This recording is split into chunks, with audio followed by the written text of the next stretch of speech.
Merci, Éric. Bonjour, Église. Merci pour votre accueil. Merci pour votre accueil. Hey, merci pour ce beau texte que tu as écrit pour moi. Pourrais-tu faire ça à chaque fois que je me lève le matin? Comme alarme, tu es à côté de moi avec un micro. Tu annonces ma levée, ma journée. David est ceci, David est merveilleux, David est ça.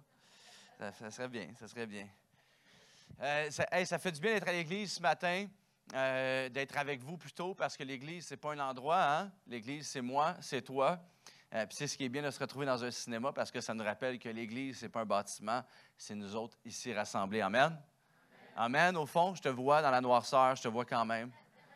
Amen. Amen. C'est un privilège pour moi et pour ma femme d'être ici aujourd'hui, et sûrement avec les enfants, elle va s'en venir bientôt.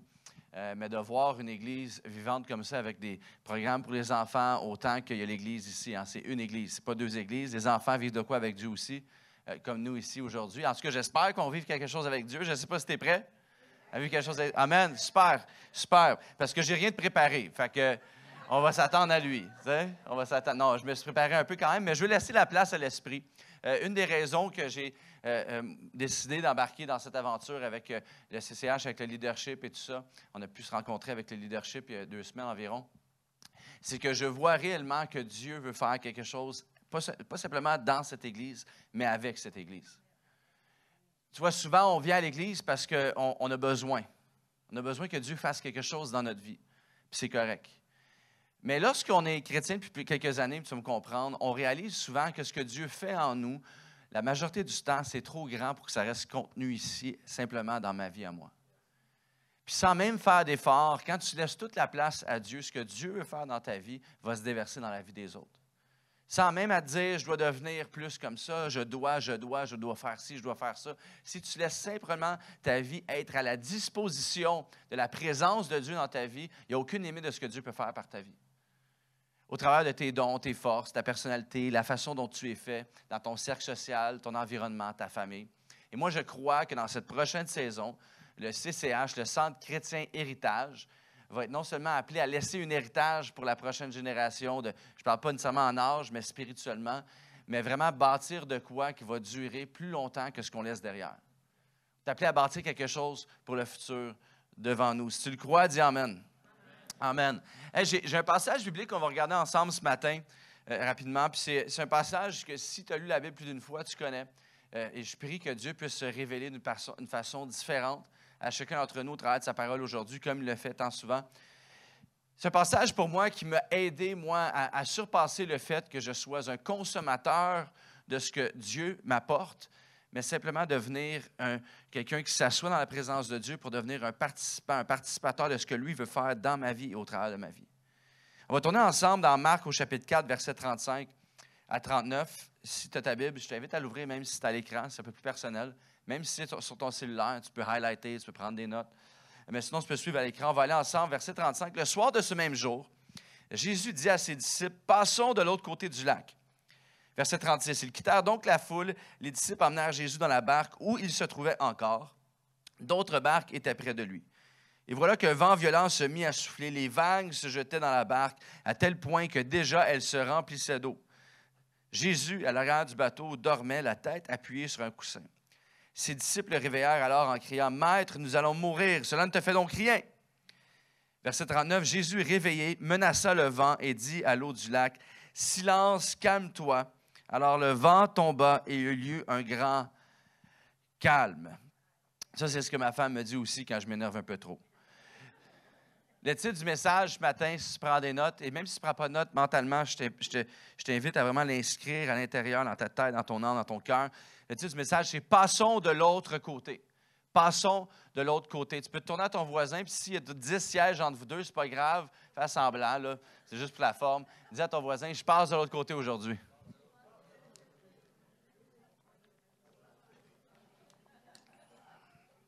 Amen. On va prier ensemble. Seigneur Jésus, Seigneur Dieu, merci pour ces prochains instants. Merci pour ta parole qui est vivante et qui nous parle encore aujourd'hui. Seigneur Père, je prie que ton esprit puisse vraiment nous remplir, Seigneur Jésus, qu'on puisse mettre de côté notre chair et vraiment marcher par ton esprit dans ces prochains instants pour recevoir ce que tu veux nous dire. Seigneur Père, on met de côté toute distraction, que ce soit des saisons qu'on vit, des bonnes ou mauvaises saisons en ce moment. Seigneur Père, on veut regarder à toi. On est venu ici pour une raison, parce qu'on sait que tu es présent, on sait que tu vas agir dans nos vies. Donc, on laisse tout à disposition pour que tu puisses travailler. Seigneur Jésus, on te remercie d'avance. Et l'Église dit un grand. L'Église dit un grand. Amen. Amen. Super. Nous sommes, moi et mon épouse, hein, parce que même si j'étais présent dans la salle d'accouchement, bon, elle n'a pas accouché toute seule, hein, j'étais quand même là. J'ai participé. Elle a appris à respirer de la bonne façon grâce à moi lorsqu'elle accouche. Une chance que j'étais là pour le médecin, parce que quand même dirigé un peu. Mais on est fiers parents de 2 jeunes enfants, notre fils Axton qui a 5 ans maintenant, et notre fille Ella Jane qui, puis ça je l'ai appris aujourd'hui, donc j'avais juste pas réalisé. C'est sa fête d'1 an aujourd'hui. 1 an aujourd'hui. 13 octobre. Là, j'essaie de trouver une excuse tantôt. C'est quelqu'un de l'église qui me dit « Hey, c'est la fête à ta fille aujourd'hui, hein? » Ah oui, OK. Ah, ben tu sais, l'année passée, c'était pas la même journée, le 13. J'ai juste pas réalisé qu'on était le 13, mais on est vraiment bénis. Puis, si vous connaissez moyennement notre histoire, ça a été difficile pour nous d'avoir des enfants, donc on ne prend vraiment pas pour acquis qu'on a des enfants. Même quand ils n'écoutent pas, mais on ne prend pas pour acquis, on essaie. On essaie. Mais c'est particulier parce que surtout mon fils Axton, qui a 5 ans maintenant, c'est incroyable comment dans juste un espace de 5 ans, il y a énormément de changements qui sont produits. Hein? Quand tu es enfant, les jeunes enfants, il y a la progression qui se fait rapidement. Ma fille d'1 an, elle a fait ses dents, elle s'est mise à marcher cet été. T'sais, juste voir quelqu'un marcher habituellement, tu marches à Montréal ou ici au centre d'achat, tu vois quelqu'un marcher, il n'y a rien là. Mais quand c'est ta fille qui marche la première fois, « Hey! Sors le téléphone, prends une photo! » C'est une grande étape. T'sais. Il y a beaucoup d'étapes comme ça lorsque les enfants sont jeunes. Lorsqu'on vieillit, ça paraît un peu moins. Ou sinon, ça paraît, mais on fait semblant que ça ne paraît pas. Hein? Les oreilles allongent, les cheveux, ils sont... Moi, ça commence à être blanc, gris. Ça, c'est le mariage des enfants. On va dire les enfants, c'est moi. Mais il y a des étapes, quand on est enfant, quand on est plus jeune, qui sont vraiment plus apparentes. Hein? Mon fils, que ce soit de ramper, à marcher, d'apprendre à parler, son premier mot, bien sûr, c'était papa. Yes. Ensuite, manger par lui-même, de faire ses nuits, merci Seigneur, de parler, mais simplement, pas juste simplement parler, mais d'avoir une conversation. C'est des petites étapes qui, accumulées, fait en sorte qu'il est qui il est aujourd'hui. C'est le bébé qu'on a vu, que la simple chose qu'on connaissait de lui, c'était qu'il était cute sur une photo, que maintenant, on a une raison de dire pourquoi nous, personnellement, en tant que parents, on le trouve cute. Parce qu'il y a une personnalité particulière, parce qu'il aime les gens, parce qu'il y a des grandes étapes, des petites étapes plutôt qui font en sorte qu'il y a une grande étape qui est franchie, où il est passé de bambin, de bébé, à maintenant un petit garçon. C'est incroyable. Maintenant, imagine, nous, en tant qu'êtres humains, toutes les étapes par lesquelles on passe dans notre vie. Passe à ta vie. Passe aux étapes par lesquelles tu es passé. Bon, la première étape, c'est sûr, tu t'en souviens sûrement pas, de la conception de la vie à l'accouchement, quand tu es né. Bon, tu t'en souviens peut-être pas, mais Dieu t'a vu. Dieu s'en souvient. Pense. Quand tu as commencé à marcher, quand tu as commencé à apprendre à parler. Hein, surtout pour les garçons, celle-là est rough. Quand tu passes d'une enfance mignonne à la puberté. Hein? La puberté, mignon et puberté, ça ne va pas trop ensemble. Enfance mignonne, un petit bébé sur une photo ou un adolescent qui mue et qui dit « Hey, ça ne me tente pas de faire, qu'est-ce que tu me dis de faire? Hein? » C'est moins mignon. Mais c'est des étapes. On passe tous par là. On passe d'une étape physique à une autre dans la vie. On passe d'une étape intellectuelle à une autre. On passe d'une étape d'intelligence émotionnelle à une autre. En tout cas, j'espère pour toi. Et on passe aussi, et celle-là, je le prêche à moi-même, par la grâce de Dieu, on passe d'une étape spirituelle à une autre aussi. Tout au long de notre vie, on passe d'une étape à l'autre dans différents domaines de notre vie. Tu peux sûrement te rappeler d'un certain moment où est-ce que tu es passé d'étudiant à diplômé ou d'étudiant à avoir un emploi, à ensuite avoir un emploi, puis avoir une promotion ou changer d'emploi. Une étape où est-ce que tu as grandi à quelque part et tu as eu ton premier appartement ou tu as acheté ta première maison, ton premier déménagement. Une étape où est-ce que tu étais sans emploi, mais tu as enfin eu un emploi. L'étape où est-ce que tu avais un emploi, puis là, gloire à Dieu, tu es à la retraite. Toutes des étapes dans la vie qui marquent notre vie, des choses banales, des journées, des instants, une avant-midi, mais qui marquent une vie entière et qui change notre style de vie, qui change le parcours de notre vie. On vit des petits changements tous les jours qui affectent notre vie entière. Et lorsqu'on regarde à Jésus dans les Écritures, lorsqu'on regarde à la vie de Jésus, on voit qu'il passe constamment d'un endroit physique à un autre. Puis quand on lit les versets, ça peut sembler banal parce que c'est simplement, bon, Jésus, il est passé de là à là pour aller faire ça. Mais c'est quand même intéressant parce que souvent, il y a des endroits physiques où est-ce qu'il se déplace qui marquent le passage de sa vie dans son appel à une autre. D'une étape à une autre dans sa vie, mais plus grand que ça, son appel. On voit Jésus qui monte sur la montagne de transfiguration pour recevoir sa mission. On voit Jésus qui va de ville en ville pour performer des miracles et les enseignements qui ont bousculé l'humanité encore jusqu'à aujourd'hui. De ville en ville, il va à la croix de son plein gré pour sauver l'humanité. Il sort du tombeau pour déclarer la victoire sur la mort et ensuite il monte vers le ciel pour siéger à la droite du Père.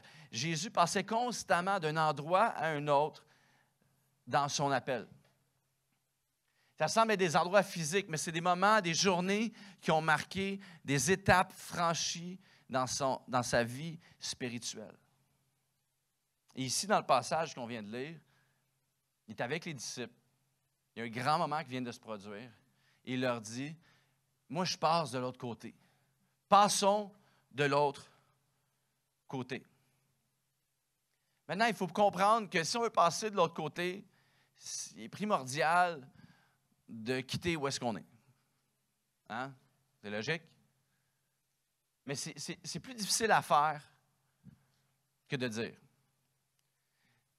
Tu vois, pour plusieurs d'entre nous, si on s'analyse complètement, si je t'amenais avec moi cet après-midi chez le psy, puis on s'allongeait ensemble, puis on jasait avec le psy, puis on analysait plusieurs domaines de notre vie, comme j'ai mentionné un peu plus tôt, que ce soit l'intelligence émotionnelle, que ce soit même, je dirais, même physique pour certains, si on va voir le médecin, ou si on parle ensemble, moi, pasteur, avec toi, on parle d'étapes spirituelles dans ta vie.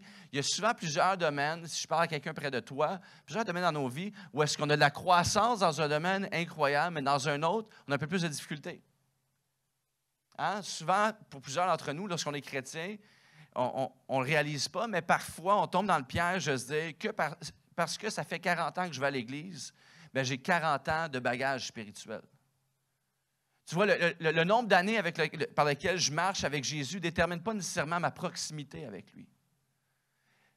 Si ma femme me dit aujourd'hui, « Hey, Dave, ça fait longtemps que tu m'as dit que tu m'aimais. » Ça fait 12 ans. Oui, 12 ans. Hein? OK, je suis safe. Je ne dormirai pas sur le divan ce soir. Mais ça fait 12 ans qu'on est mariés. Ça fait 12 ans qu'on est mariés. Et si elle me disait aujourd'hui, « Dave, ça fait longtemps que tu me dis que tu m'aimais. » Puis je réponds, « Je te l'ai dit le jour du mariage, bien correct, en masse. » Il y aurait un problème. C'est comme si notre amour n'a pas progressé depuis la journée de la célébration du mariage. Tu vois, on est tous appelés de passer d'une étape à une autre. Puis malheureusement, trop souvent, on a de la misère, de la difficulté à quitter ce qui est derrière pour aller vers où Dieu nous appelle, ce à quoi Dieu nous appelle, que ce soit dans un domaine familial, relationnel, que ce soit dans un domaine émotionnel, mais que ce soit surtout dans un domaine spirituel pour nos vies. Malheureusement, plusieurs d'entre nous, trop souvent, on demeure stagnants, pas nécessairement dans quelque chose qui est mal, mais dans quelque chose de bien que Dieu a fait dans notre vie, sans réaliser que Dieu veut nous emmener de gloire en gloire, de nous transformer à son image de plus en plus. Maintenant, je suis ici pour t'encourager ce matin. On passe de l'autre côté ce matin ensemble, Église. Moi, je veux le croire pour toi.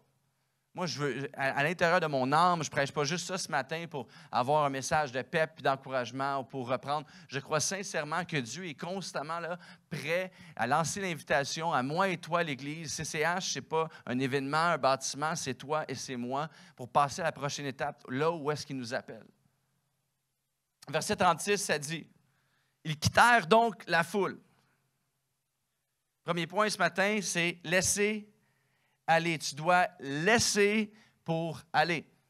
Tu dois laisser derrière pour aller. Ça dit « Ils quittèrent la foule ». Le verset dit « Ils quittèrent la foule ». Jésus enseigne le monde et il y a un attroupement sur le bord de l'eau, sur le rivage.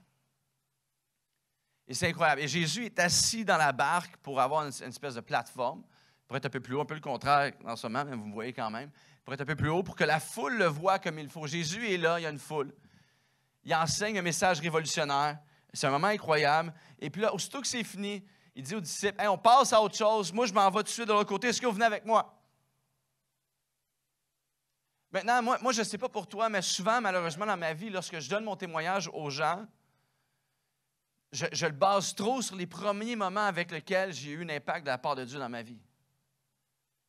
Ou est-ce que mon témoignage, c'est simplement cette première tranche de ma vie spirituelle avec Dieu? Ou est-ce que, hey, Dieu, c'est incroyable, en 2001, pour certains, vous allez en 2001, il est bien jeune. En 1976, j'étais dans une retraite, en 2001, 98, dans une retraite où est-ce que Dieu m'a impacté et ça a transformé ma vie. Et à partir de ce moment-là, j'ai marché avec lui et c'était incroyable.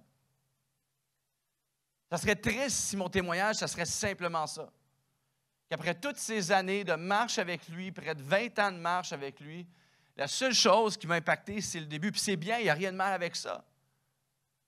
Mais Dieu veut constamment faire une chose nouvelle en nous. Et ici, ce que Jésus est en train de faire avec ses disciples, c'est la même chose. Hey, je viens d'enseigner, c'est incroyable. Les gars sont là, ben, c'est génial, c'est super. Hey, ben, je n'ai pas terminé, on s'en va de l'autre côté du lac. Et les disciples le suivent. Parce que tu vois, pour passer de l'autre côté, là où il t'appelle, tu dois laisser aller pour aller de l'autre côté. Tu dois laisser pour aller. Puis c'est étrange parce que Jésus, il n'appelle pas à dire « Hey, c'est pas un endroit qui est bien ici, il y a du péché, on est dans Sodome et Gomorrhe ici, c'est pas bon, on s'en va de l'autre côté. C'est un peu... » Non, c'est bien ce qui se produit. Il y a un rassemblement comme l'Église ce matin. Mais ce que Jésus veut leur montrer, c'est ce que je fais n'est pas appelé à rester là. Ce que je fais dans ta vie lorsque tu viens le dimanche matin à l'Église n'est pas appelé à rester sur le siège lorsque tu te lèves pour aller dans ta voiture. Ce que je fais dans ta vie lorsque tu te lèves le matin et tu prends un temps dans ma parole n'est pas fait pour rester sur le lazy boy dans le salon. C'est fait pour aller avec toi dans le monde où est-ce que je t'envoie pour avoir un impact autour de toi. Tu vois, l'apôtre Paul dit dans Philippiens au chapitre 3, verset 13, « Non, frère, je ne pense pas avoir déjà obtenu le prix, mais je fais une chose, j'oublie ce qui est derrière moi et je m'efforce d'atteindre ce qui est devant moi. » Ce que Jésus leur dit, c'est, « J'étais ici, j'ai fait ce que je devais faire, maintenant je vais être là-bas. Là. Est-ce que vous venez avec moi? Est-ce que tu veux venir avec moi? Peu importe l'âge que tu as, peu importe l'expérience spirituelle que tu as, peu importe où est-ce que tu es rendu dans la vie, moi, je t'appelle constamment à venir avec moi. Et c'est incroyable parce que le chapitre immédiatement après celui-ci, on voit qu'il y a un réveil dans la région entière de l'autre côté du lac. Il y avait une foule sur la rive. Et c'est bien d'avoir une foule. Jésus a enseigné. Il y a eu de la révélation fraîche. Mais là, Jésus dit, je m'en vais de l'autre côté. Et de l'autre côté, sans même le dire aux disciples, par la suite, on voit qu'une région entière vit le réveil. Tu vois, il devait laisser derrière ce qui était bien pour aller vers ce qui était meilleur, parce que Dieu voulait faire encore plus grand dans leur vie. Tu vois, trop souvent, on se satisfait du statu quo. Que si simplement je peux avoir mon billet pour aller au ciel, que si simplement je connais mon Jean 3,16, je connais ma parole, j'ai prié une fois cette semaine comme si je dois accrocher des cases, que si simplement je peux rentrer par la porte derrière, je vais être safe, mais Dieu veut dire ce matin, j'ai tellement plus pour toi. Je veux tellement plus déverser dans ta vie, j'ai tellement plus de guérison à produire dans ton âme. J'ai tellement plus de vie à sauver au travers de toi. Ton enfant pour lequel tu pries depuis des années, je veux tellement le sauver. Tu ne te rends pas compte, mais c'est par toi que je vais le faire. J'ai tellement plus de lumière à apporter dans la noirceur, dans les coins cachés que les gens ne voient pas dans ton âme. J'ai tellement plus de rêves à réanimer en toi que tu es laissé mourir parce que tu n'avais plus la force d'avoir assez de foi. Je veux tellement faire plus si seulement tu me laissais avoir accès dans ta vie de tous les jours, que tu me suivais à chaque instant. Est-ce que tu viens avec moi? Tu vois, c'est bien ce qui s'est passé à CCH dans les dernières années. Moi, j'ai suivi un peu plus par Internet. On vivait en France à l'époque, puis je me souviens, pendant la COVID, c'était un peu, toutes les églises devaient se réinventer. Hein? Là, soudainement, tout le monde, même, je me souviens, à Paris où on était, on vivait, il y avait une église catholique au coin. Même le prêtre du coin qui avait 78 ans, il était en ligne, il était hot shot, il était cool. Hein? Tout le monde a dû se réadapter. Tout le monde a dû passer de l'autre côté. Je me souviens, CCH, c'était quand même impressionnant parce que je regardais ça, puis beaucoup de gens parlaient de vous. De Saint-Jérôme, il y avait un impact partout dans la francophonie. Vous êtes passé de l'autre côté à cette étape-là, à ce moment-là. Vous avez suivi ce que Dieu voulait faire. On n'arrête pas, on ne va pas juste prendre un break, attendre que la grippe passe. On va faire quelque chose avec ce que Dieu a mis entre nos mains. On va passer de l'autre côté. Puis, je connais un peu l'historique de l'Église quand même, parce que, bon, si je suis pour collaborer, je vais m'informer un peu. Hein? On va faire semblant. C'est incroyable ce que Dieu a fait de la maison où est-ce que vous étiez. Je me souviens, Laurent me racontait que c'était une maison en haut d'une pente. Puis là, si c'était moyennement glissant un peu, il y a certaines voitures qui ont peut-être besoin d'une équipe pour les pousser jusqu'en haut. Puis de dizaines de personnes à vingtaine, trentaine, au-dessus de 100 maintenant qui se rassemblent régulièrement ici. C'est incroyable ce que Dieu a fait dans les 15 ans, 20 ans, les dernières années de l'Église. C'est bien. Puis il faut le célébrer. Il ne faut jamais oublier non plus. Il faut constamment le célébrer, mais il ne faut pas simplement s'arrêter à ça. On doit laisser les derniers 15-20 ans derrière pour pouvoir connaître les 15-20 prochaines années devant. Parce que si je fais simplement, dans les 15-20 prochaines années, célébrer ce qui était derrière, je ne vois pas ce qui s'en vient, puis je ne vois pas ce que Dieu a pour moi devant. Puis je veux t'encourager ce matin parce que, tu vois, j'ai dit un peu plus tôt que lorsque j'ai ouvert mon message, l'Église, ce n'est pas un endroit où je vais, l'Église, c'est moi et c'est toi. Ce que Dieu veut faire dans son Église, ça commence par moi, ça commence par toi. Dieu ne veut pas juste faire, hey, il va y avoir un nouveau logo, il va y avoir un nouveau nom, on va avoir un nouveau dicton, on va avoir des nouvelles activités. Éric, il va tout le temps faire des jokes maintenant avant de prêcher, il va faire un petit stand-up. Laurent, il va nous montrer comment faire du bench press puis il s'entraîne. Je ne sais pas, je dis n'importe quoi. On va pas juste faire, il n'y a pas des nouvelles choses devant nous. Il y a la présence de Dieu tangible, comme tu l'as connu la première fois que tu l'as rencontré, qui veut agir encore aujourd'hui. Dans ta vie, dans la vie de gens autour de toi. Les sièges vides à côté de toi, c'est pas triste parce que c'est pas juste des sièges vides. C'est des sièges qui attendent les jambes de quelqu'un qui va s'asseoir là. Mais c'est un siège qui attend la présence de quelqu'un qui va rencontrer Dieu pour la première fois. C'est du potentiel. C'est l'endroit où est-ce que, puis je vais vous inviter, quand on va quitter tantôt, quand on va sortir, faites pas juste prendre vos choses, sortez, puis faites juste regarder les sièges qui étaient à côté de vous, qui étaient peut-être vides. Puis pensez à ces sièges-là dans votre journée aujourd'hui, en voiture, dans la maison. Commencez à prier pour cette place-là. Parce que je ne sais pas si vous réalisez, vos prières sont entendues auprès de Dieu, puis Dieu agit. Et le jour que vous allez voir quelqu'un qui va être là, qui va lever sa main pour la première fois, ou quelqu'un qui est là, qui vient être réconcilié avec Dieu, vous allez avoir eu une part dans la vie de cette personne-là. Et là, vous allez pouvoir dire, je ne suis pas passé à côté, j'ai passé de l'autre côté. J'ai laissé Dieu agir au travers de ma vie. J'ai suivi Jésus de l'autre côté du lac, de ce que Dieu veut faire dans ma vie, à maintenant réaliser que ce n'est pas juste ça, c'est ce que Dieu veut faire par ma vie. De dire que je vais aller à l'Église, je participe à la vie de l'Église. De rêves, comme j'ai dit un peu plus tôt, de rêves que j'ai enfouis au fond de moi parce que je me disais que les ressources n'étaient pas là, ou quoi que ce soit, je ne peux pas le faire. À dire que par la foi, maintenant, je prends cette année pour prendre un pas de foi et le voir agir au travers de moi parce qu'il a mis au plus profond de moi pour la vie des gens autour de moi. Le temps est venu, CCH, en tant qu'Église, mais comme je dis, en tant qu'individu surtout, de laisser ce que Dieu a fait derrière et aller vers ce que Dieu s'apprête à accomplir. Moi, je le crois sincèrement. Je ne sais pas si vous réalisez, mais la majorité des gens, surtout depuis la COVID, de plus en plus, déménagent vers le nord. Hein?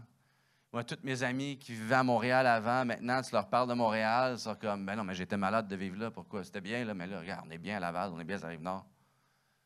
Mais les gens s'en viennent de plus en plus vers ici. Il y a une population qui grandit dans la région. Il y a des gens qui ont besoin d'entendre parler de Jésus et peut-être que la seule personne ou le seul endroit où est-ce qu'ils vont en entendre parler, c'est ici ou c'est par vous. Imaginez ce que Dieu peut faire. Imaginez le potentiel qui est devant nous. Maintenant, Jacques, chapitre 1, verset 22, dit « Ne vous faites pas des illusions sur vous-même en vous contentant d'écouter la parole de Dieu, mais mettez-la réellement en pratique. » Et c'est ce que les disciples font ici. Ils entendent l'invitation de la part de Jésus et ils mettent en pratique la parole de Jésus, du Fils de Dieu. Ils mettent en pratique la parole de Dieu. Jésus dit, on passe de l'autre côté, et les disciples, ce qu'ils font, leur réponse, c'est de le mettre en action. Ils passent de l'autre côté. Verset 36, les disciples emmenèrent Jésus dans la barque où il se trouvait encore. D'autres barques étaient près de lui. Oh! Point numéro 2. Barque égale présence de Dieu. C'est particulier. D'autres barques étaient près de lui. Pourquoi mentionner ça? C'est pas comme s'ils ont besoin de mentionner ce point-là, mais il y a des détails importants à réaliser ici. Malgré la multitude de barques, ils amènent Jésus dans la barque où est-ce qu'il se trouvait déjà, où est-ce qu'il était assis pour apporter la parole aux gens dans la foule.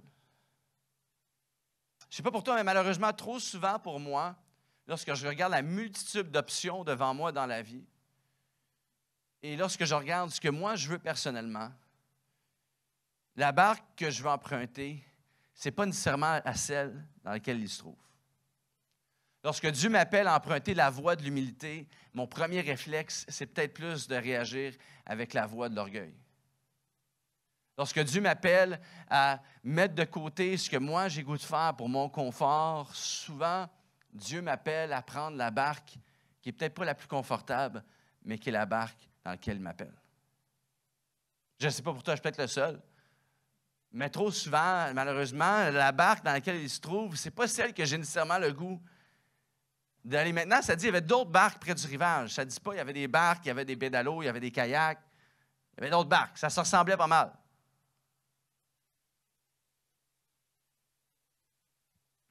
Et là, les disciples sont là et ont un choix. Est-ce qu'on va avec Jésus ou pas? Ils vont avec Jésus. Ils décident d'aller dans la barque où est-ce qu'ils se trouvaient déjà. Tu vois, les autres barques ne vont pas avec Jésus. Les disciples ne prennent pas 2, 3 barques pour l'ensemble, ils restent dans la même barque où Jésus se trouve. Les autres barques restent au rivage. Tu vois, lorsque Dieu produit de quoi dans nos vies, lorsque Dieu se manifeste dans nos vies, que ce soit dans un moment où est-ce qu'on se rassemble ensemble, que ce soit dans un moment seul avec lui, dans ta voiture, en louange, en adoration pendant que quelqu'un te coupe, que Dieu Seigneur te bénisse, que ce soit dans ta chambre, la tête sur ton oreiller le soir, alors que tu cries à Dieu, que tu pries, qu'il se révèle à toi. Ce que Dieu dépose en nous n'est pas fait pour rester là. C'est fait pour produire du fruit et aller de l'avant. Les barques qui restaient au rivage ne servaient absolument à rien. Ils peuvent bien avoir le nom barque, mais s'ils restent au rivage, ils n'ont pas leur utilité pleine. Maintenant, les disciples se disent, on va aller dans le ciel où est-ce que Jésus est déjà, il s'en va, on va avec lui. Tu vois, trop souvent, comme j'ai dit un peu plus tôt, notre vie est basée, spirituelle, est basée sur ce qui a été fait dans le passé, et puis on se dit, mais on ne comprend pas pourquoi Dieu n'agit plus de la même façon. Il me semble que j'avais plus de Saint-Esprit à l'époque. Peut-être que c'est parce que les chants étaient meilleurs à l'Église. C'était des vrais. Hey, Ron Kenoly avec son full band, là, c'était quelque chose. Il me semble qu'à l'époque, les pasteurs, ils avaient du cran, puis ils prêchaient la vérité, puis c'est vrai, c'est bien. Chaque époque, c'est bonne chose. Mais tu vois, il y a certaines barques qui sont appelées à rester là. Dieu a fait quelque chose, mais maintenant, je dois peut-être prendre la barque qui s'en va vers l'inconnu et l'incompréhensible pour moi. Parce que Jésus, il ne dit pas, on s'en va à tel endroit faire ça, on s'en va juste l'autre bord. C'est comme si je disais à ma femme, on s'en va en vacances cet été, on s'en va où? L'autre bord, là. On va traverser les douanes, puis on verra. Il y a un certain élément d'inconnu et d'incompréhension, mais les disciples font confiance à Jésus et embarquent avec lui. Tu vois, malheureusement, la vie est faite en sorte que lorsque Dieu nous parle, et Dieu nous demande de faire quelque chose, de prendre un pas, ce sentiment que je dois prendre ce pas de foi, ce sentiment que je dois être obéissant, malheureusement, il ne donne pas la conclusion immédiatement.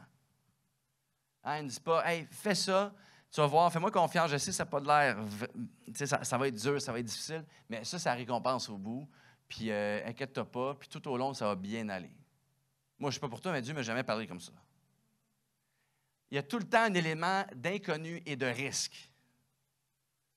Mais une chose, par exemple, que dans chaque étape de ma vie, où est-ce que je passais d'une étape à l'autre avec Dieu, où est-ce qu'il m'appelait à grandir avec lui, à aller de l'avant, où est-ce qu'il m'appelait, à chaque étape, il y a une chose, par exemple, que je peux être sûr et certain était fixe, ne changeait pas, et ça, c'était la présence de Dieu.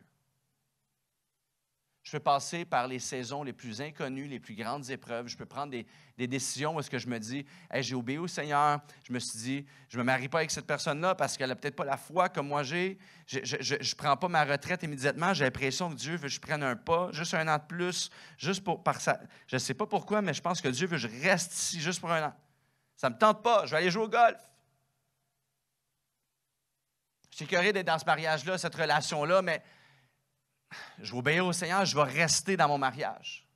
Je vais arrêter. Le mot divorce n'existe plus, je reste dans mon mariage. De prendre ce pas-là inconfortable vers l'inconnu. Je ne sais pas quelle saison tu traverses en soi-même, mais moi, je peux juste te dire une chose. À chaque fois que j'ai obéi à Dieu, à chaque fois que j'ai pris un pas vers l'inconnu, rempli de risques, rempli de critiques par les gens autour de moi, il y a une chose qui restait, par contre, c'était la présence de Dieu. Je peux demander 1000 choses à Dieu. Je peux chercher le plan de Dieu pour ma vie, sa direction, et pas avoir de réponse. Mais une chose que je peux faire, c'est Dieu, manifeste-toi. Moi, je veux simplement avoir une touche de ta présence. Je veux simplement, Seigneur Père, remplis-moi ton esprit. Je veux être assis et simplement ressentir ton amour et ta paix qui surpasse toute intelligence, comme tu me déclares dans la parole de Dieu. Je veux simplement être à tes pieds, Seigneur Jésus. Et chaque fois que j'ai demandé ça au Seigneur, il s'est présenté à moi. Sa présence était tangible. Je n'avais pas plus d'idées où je m'en allais, mais je savais qu'il était avec moi. Et s'il était avec moi, tout allait bien aller. Tu vois, je ne veux pas être un observateur simplement de ce que Dieu accomplit. Je veux être un participateur en étant juste avec lui, dans sa présence, à marcher avec lui, le voir agir. Partout où il va. La présence de Dieu est l'indice le plus puissant que tu es au bon endroit, à la bonne étape dans ta vie. Tu es passé du bon côté. Mais, verset 37, « Et voilà qu'un vent violent se mit à souffler. Les vagues se jetaient dans la barque à tel point que déjà elle se remplissait d'eau. Jésus, à l'arrière du bateau, dormait la tête appuyée sur un coussin. » Je suis tellement rassuré lorsque je lis ce passage-là parce que souvent, quand je passe par l'épreuve, j'ai l'impression que c'est ce que Dieu fait. Que Dieu ne m'entend pas. Ah ouais, la fin de mois arrive, Seigneur Jésus, qu'est-ce que tu fais? Puis, pas de réponse. Souvent, quand il y en a une, c'est à la dernière minute. Et là, Jésus leur dit, moi, je passe de l'autre côté, est-ce que vous venez avec moi? Les gars lui font confiance et immédiatement, il y a une tempête. Donc, ça ne marche pas trop, ta religion, il me semble. Moi, là, quand j'étais avec les Krishnas, là, c'était bien calme, c'était paisible, il n'y avait pas de problème. Toi, on suit ton Jésus, soudainement, c'est rough. Hey! Les choses, il faut que je change de ma vie, il me pousse à changer, il ne me tente pas. Puis, il y a des épreuves, c'est pas supposé être facile. Je ne sais pas si tu as remarqué, mais si tu as déjà participé à faire des baptêmes dans une église, à chaque fois que ça s'approche, la moitié du monde, je suis plus sûr que je vais me faire baptiser. Hey, cette semaine, je ne sais pas pourquoi, là, tout m'est tombé dessus, ça va mal, les épreuves que je n'ai jamais vécues, puis là, soudainement, ils les vivent. Hein, si tu as vécu plus qu'un instant sur cette terre, que tu es un enfant de Dieu ce matin, que tu as une relation avec Dieu ou pas, tu sais très bien, des épreuves dans la vie, il y en a. Hein, la vie, c'est pas juste, ça va pas bien, mais après ça, ça va tout le temps aller bien. Non, il y a tout le temps des épreuves dans la vie. Parfois, on a l'impression que Dieu dort la tête sur l'oreiller dans notre tempête. Oui, je sais, il est là, il est avec moi. Je ressens sa présence, mais il dort, il ne me parle pas, là. Je demande des réponses. Si tu as passé plus qu'1 an sur cette terre, c'est très bien que la vie, ce n'est pas juste de passer d'un point A à un point B. La vie, ça ressemble plutôt souvent d'un point A à un point Z. Hein, où est-ce qu'il y a des saisons, il me semble que ça ne finit plus, on va-tu s'en sortir? Mon fils, va-tu se mettre prendre en main à un moment donné? Hein? Est-ce que, pour ma femme, elle est parfaite, mais est-ce que mon mari va changer à un moment donné? Hein? Il va-tu arrêter de faire ça? Il va-tu commencer à faire ça? Là, je dis des choses banales, mais je ne sais pas ce que les saisons que tu as traversées ou que tu traverses en ce moment, mais souvent, ça ressemble plutôt du point A au point Z, où est-ce qu'il y a pas mal de chapitres entre les deux, il y a pas mal de lettres entre mon point A et mon point Z. puis que ça prend de la foi pour simplement de passer d'une lettre à une autre, puis de traverser l'alphabet au complet pour finalement dire, on va arriver, vas-tu revenir, le Seigneur? Mais tu vois, si notre vie, c'était simplement de passer d'un point A à un point B, de passer du point A où est-ce que moi, je veux ça, puis je l'ai, mon point B, puis tout est beau, c'est facile.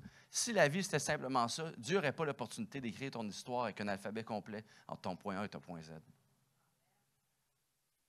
Ta vie serait simplement 2 pages collées, introduction, conclusion, sans puissance, sans contenu, sans matériel, dépourvu de sens. Il y a une raison pour laquelle tu passes par la tempête dans la vie. La tempête, c'est la préparation à ta destination. À chaque fois que j'ai traversé une tempête, c'était difficile. À chaque fois que j'ai pris un pas d'obéissance dans quelque chose qui ne me tentait pas, je ne sais pas si vous réalisez, mais moi, j'étais un gars, quand j'étais jeune, j'étais extrêmement timide. Okay? Si j'avais une présentation orale à faire, je ne dormais pas pendant une semaine. Je cherchais, OK, qu'est-ce que je peux faire? Okay, je vais écrire une lettre à mon professeur. OK, ben là, mes parents. Je vais arriver, je vais dire, j'ai une extinction de voix, je vais me cacher. T'sais. Le meilleur que j'ai fait, c'est que mon enseignante est là, j'ai chanté. J'ai chanté à un moment donné. Tu dirais, c'est pire. Oui, mais au moins, je suis derrière la chanson. T'sais. Extrêmement timide. Puis quand Dieu m'a appelé à entrer dans le ministère, il fallait que je me pousse vraiment. Et juste faire des annonces à l'Église, je me pratiquais pendant 2 heures dans le char en arrière de l'Église. Il y a du monde qui passait des fois avec leur chien le dimanche matin. J'étais là, sur les spaghettis, 16 heures, dans le miroir. Je prenais tout en moi juste pour parler publiquement. Puis là, aujourd'hui, je ne suis pas en train de te dire que je suis à l'aise nécessairement, mais c'est parce que j'ai simplement obéi par rapport à mon appel à moi. Là. Je ne sais pas ce que ton appel à toi, mais pour moi, j'ai obéi, j'ai entré, j'ai passé de l'autre côté où est-ce que Dieu m'appelait, puis aujourd'hui, j'ai pas mal plus de facilité. C'est pas naturel, c'est pas parce que soudainement, j'avais ça en moi. Non, c'est la puissance du Saint-Esprit qui agit en moi, parce que je me suis dit, moi, je vais être là où est-ce que Dieu est. Moi, je vais être dans la présence de Dieu. Que ça soit beau, que ça soit moins beau, hey, je voulais être médecin.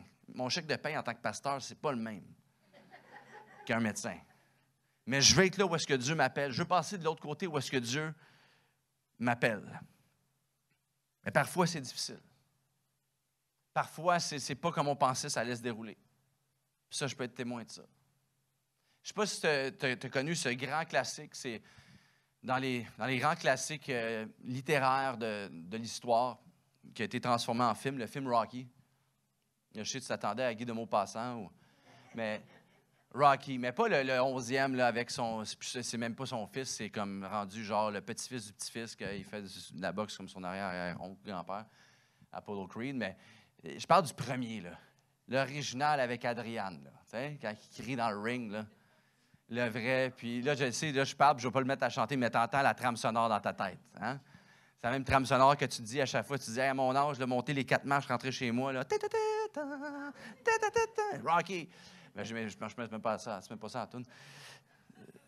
Mais si tu es cultivé, puis tu connais moyennement un peu Rocky, tu sais très bien que lorsque tu regardes ce film-là, ou les films comme ça, parce que tous les films de super-héros, c'est un peu comme ça ici, aujourd'hui, à cette heure maintenant, c'est la préparation au combat qui fait l'histoire plus que le combat lui-même. Hein? Dans Rocky, tu le vois, puis là, quand il est contre Draco, là, il court dans la neige, là, puis là, c'est cool, c'est différent. Là. Il lève des bottes de foin, puis il coupe du bois. Puis ça fait le film. Hein, ça serait pourri si ça commence juste avec « il est dans le ring, ding, ding », ça dure 3 minutes, tac, tac, ouais, il a gagné. Ben, OK, ouais, c'est cool, il est bon. Mais là, au moins, tu vois la préparation du gars. C'est difficile. Ça ne tente pas. Qui perd, que ça ne fonctionne pas. Puis il y a une raison pour laquelle ils font ça dans ces films-là, c'est que, premièrement, on doit te prouver la crédibilité de l'héros à la fin de l'histoire. Il n'a pas juste gagné pour gagner, mais il a gagné avec une raison, puis il y a un mérite derrière le fait qu'il a gagné. Il a gagné, comment je pourrais dire, il a même gagné avant de gagner le combat. Il a acquis ce qu'il devait avoir pour gagner. Il a du mérite. C'est pas juste parce que c'était facile, puis il l'avait déjà en lui, puis il avait du talent, puis il était comme ça. Il y avait une trajectoire, il y avait un chemin, il y avait un point A au point Z, où est-ce qu'il y a eu une préparation, même si c'était difficile. Puis c'est aussi, deuxièmement, pour te montrer la valeur de la destination. Ah, si moi, je te dis aujourd'hui, je pars de Laval, je fais le petit train du Nord jusqu'à Mont-Laurier, je pense, je ne suis pas sûr où ça va. Là. Je prends mon vélo et j'y vais. Tu vas dire, wow, puis j'arrive à le faire, je t'appelle, hey, je viens d'arriver à Mont-Laurier, tu vas me féliciter, ça va être génial. Mais si je te dis, je prends mon char, je pars de Laval, je m'en vais à Mont-Laurier, puis je t'appelle, hey, je suis rendu à Mont-Laurier, ah, tant mieux pour toi. Tu vois, lorsqu'il y a de la difficulté sur le chemin, lorsqu'il y a une histoire à raconter sur le chemin, il y a pas mal plus de valeur sur la destination à la fin de l'histoire que si c'était simplement, je prends ma voiture et j'y vais. Tu vois, dans ta vie, tu passes peut-être par des tempêtes, mais sache qu'il y a un but derrière ça, c'est une préparation. Et les tempêtes futures que tu vas traverser, ce qui est bien, c'est que tu en as déjà traversé. Ce qui est plate, c'est que c'est jamais les mêmes. Ah! Fait que tu n'as pas comme le secret, la potion magique. Mais une chose est sûre, c'est que Dieu va être présent dans ta tempête. Dieu te prépare pour ce qui s'en vient devant toi. Et laisse-moi dire que c'est au-delà de ce que tu pourrais lui demander. Et les effets que ça va faire sur la vie des autres autour de toi, c'est au-delà de ce que tu pourrais lui demander. J'inviterais Joey à s'approcher tranquillement. Merci. Verset 38, ses disciples le réveillèrent alors en criant « Maître, nous allons mourir. Cela ne fait donc rien. » Jésus, réveillé, menaça le vent et dit à l'eau du lac « Silence, calme-toi. » Alors le vent tomba et il y eut un grand calme. Verset 41, et ils se dirent les uns aux autres « Qui est donc cet homme pour que même le vent et les flots l'obéissent? » Après tout ce temps avec Jésus, c'est là qu'il réalise, hey, c'est peut-être le Fils de Dieu, réellement. Ça t'est déjà arrivé d'être, si t'es chrétien depuis plusieurs années, tu relis le même passage, le même verset. C'est pas la première fois que tu le lis, mais tu le vois d'une façon différente. Il y a de quoi différent qui ressort une révélation fraîche, comme on dit en langage chrétien.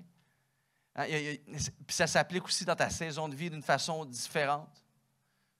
Tu vois, les disciples ici ont une révélation toute particulière. C'est mon dernier point. 4, Jésus égale ta destination. C'est que tu vois, souvent, quand on marche avec Dieu, on pense que de passer de gloire en gloire ou d'être sanctifié, de devenir de plus en plus à son image, c'est de faire un programme des 7 étapes puis d'avoir les 7 clés du succès. Mais en fait, tout ce chemin-là, l'endroit où Dieu m'appelle, le seul but, c'est de savoir que je suis dans la présence de Dieu. Ma destination, mon prix à la fin, c'est pas nécessairement de dire « Hey, voici tout ce que j'ai fait ». Mon prix à la fin, c'est de savoir que je suis au pied de Jésus encore. Que quand j'entends encore parler de Jésus, quand il y a un message qui est proclamé, même si c'est un petit jeune qui vient prêcher et qui te prêche Jean 3,16, que ça te touche encore comme la première fois que tu l'as entendu. Je ne sais pas pour toi, mais moi, mon but dans la vie, c'est pas de dire j'ai réussi à bâtir des grands organismes, puis j'ai sauvé tant de vies. Non, c'est de dire, hey, à chaque fois, hey, je suis chanceux, j'ai pu voir Dieu agir. Je me suis positionné à un endroit où est-ce que mon but, c'est simplement de me rendre à lui pour voir ce que lui va faire dans et au travers de ma vie. Et CCH, après toutes ces années d'existence, et c'est vraiment incroyable où est-ce que vous en êtes rendu aujourd'hui. Moi, je crois que Dieu appelle l'Église, avant même de rêver, à se dire, hey, on va retourner au pied de Jésus. J'ai besoin de me rappeler la puissance de la croix dans ma vie. J'ai besoin de me rappeler que je suis un enfant de Dieu appelé pour une raison ici sur terre. Je ne suis pas juste retraité pour collecter un chèque puis avoir du fun, aller au golf. Je suis retraité. Dieu a un plan pour moi dans cette saison de vie. Dieu m'appelle à prier et rêver pour la prochaine génération. Dieu m'appelle à prier et à avoir la foi encore pour le salut de certains membres de famille ou de gens que je connais, que ça fait 40 ans pour lesquels je prie. Tout en étant au pied de Jésus. Aller dans sa présence, peu importe la vallée que tu traverses, peu importe la saison qui semble être bonne en ce moment. Dieu m'appelle à passer de ce qui est bien à ce que lui veut réellement. Alors que les yeux sont fermés, les têtes sont penchées, on va prier en terminant. Tu vois, parfois, on attend de revivre ce qu'on a déjà vécu dans les débuts de notre marche chrétienne pour se dire que hey, je vais passer à autre chose. J'attends d'avoir ce feeling-là comme que j'ai vécu avant. Le même sentiment, cette révélation, cette affaire-là qu'elle avait faite, c'était incroyable. Aussitôt que je revive ça, je te dis, là, tu vas me retrouver, Dave. Mais tu sais quoi? Peut-être que Dieu t'appelle de laisser derrière ce qu'il a fait pour aller vers qu'est-ce qu'il t'appelle. Pour d'autres,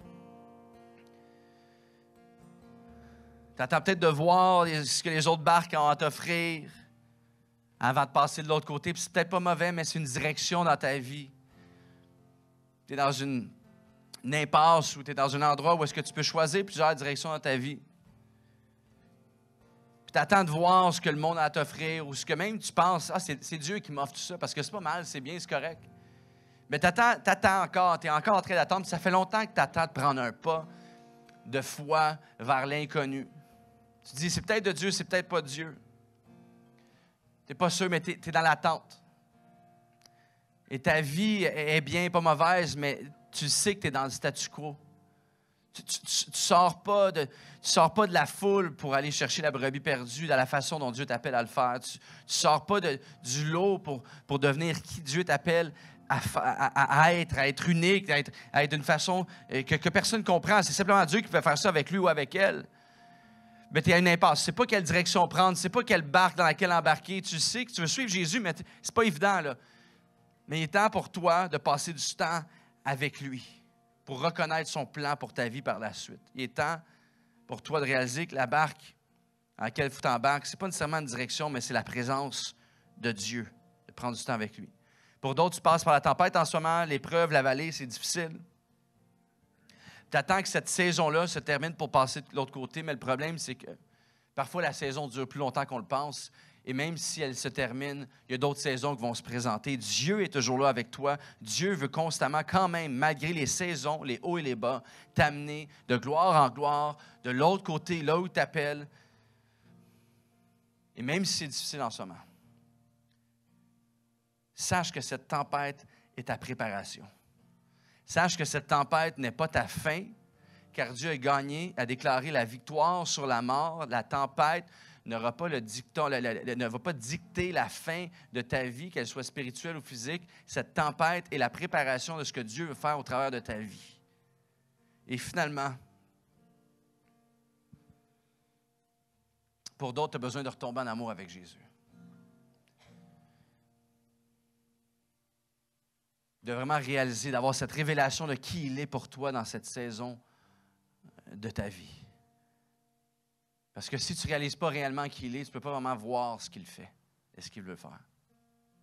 Seigneur Jésus, alors que les têtes sont penchées, les yeux sont fermés, Seigneur Père, alors qu'on est dans ta présence, Seigneur Jésus, je sais que tu es ici avec nous, je sais que ton Saint-Esprit est à l'œuvre. Seigneur Père, je prie pour chaque personne ici présente. Je prie pour ceux qui sont, peu importe les catégories que j'ai mentionnées, Seigneur Père, je prie que tu puisses te révéler, que cette Église puisse devenir, malgré que ce soit un cinéma, malgré que ce soit un centre d'achat ici, que les dimanches matins ici puissent être un lieu de ta présence d'une façon tangible, où est-ce que ton esprit agit, brise des barrières, brise des murs, fait tomber des murs, Seigneur Père. Je prie pour de la guérison dans des couples, dans des mariages, dans des âmes, Seigneur Père, psychologiquement, émotionnellement, Seigneur Père. Je prie pour de la guérison pour des gens qui ont été blessés par l'Église, par du leadership, Seigneur Jésus. Je prie pour des gens qui ont l'impression de vivre constamment dans l'épreuve, dans la tempête continuelle, Seigneur Père. Je prie pour tous ces gens-là, Seigneur Père, viens combler par la paix qui surpasse toute intelligence de ta part, Seigneur Jésus. Mais au-dessus de tout, je prie pour une révélation fraîche de qui tu es pour cette Église, Seigneur Père. Que ton nom puisse être le nom qui est élevé et exalté, Seigneur Jésus, mais d'une façon personnelle et tangible pour cette saison, Seigneur Père, avec une révélation fraîche pour ce que tu t'apprêtes à faire au travers de chacune des vies ici, Seigneur Jésus. Et on te remercie d'avance, Seigneur Père, par la foi, pour tout ce que tu vas faire dans et au travers de nos vies. Et l'Église CCH dit Amen. Amen. Est-ce qu'on peut remercier le Seigneur, Église, ensemble? Par la foi, par la foi. Il va faire des grandes choses dans nos vies, au travers de nos vies. Amen.